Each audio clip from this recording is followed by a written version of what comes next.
A crucial piece to the success of Intel's project in Licking County is the CHIPS Act, which provides tens of millions of taxpayer dollars for chip makers to set up manufacturing here in the United States. But the Biden administration has yet to release any money. Well, thanks for sticking with us at 4:30. I'm Clay Gordon. And I'm Angela Ann. President-elect Donald Trump has attacked this plan, and questions have now been raised about whether Trump will repeal the CHIPS Act once he's sworn in.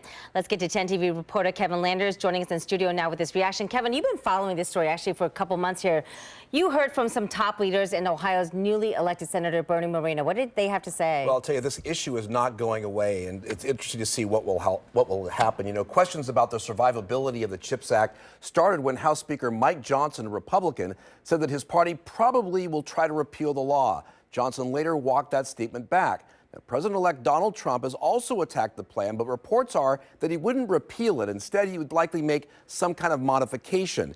Intel is in line to receive more than $8 billion for its commitment to build in Ohio. I asked Lieutenant Governor John Husted, who played a major role in landing Intel, and newly elected Senator Bernie Moreno about the CHIPS Act. Both are frustrated about how it's been handled.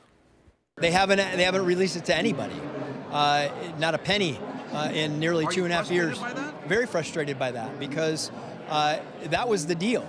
Intel would have never started construction when they did, in my opinion, if they had known that 2.5 years into this, they still wouldn't have received it. I can't foresee a repeal of the CHIPS Act. I could see a modification of it to move from grants to maybe tax incentives and just a better operational execution of that. But that's something that certainly top of my priority list.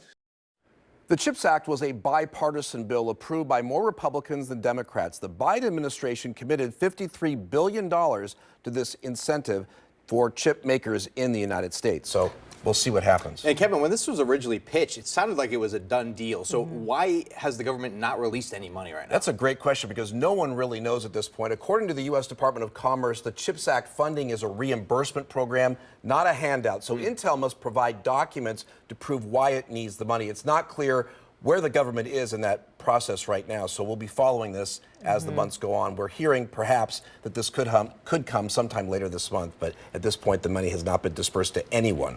Wow. It's a little scary. Yeah. All right. Well, Kevin, thank you. Yep. Of course, we'll stay on top of that story for you. Speaking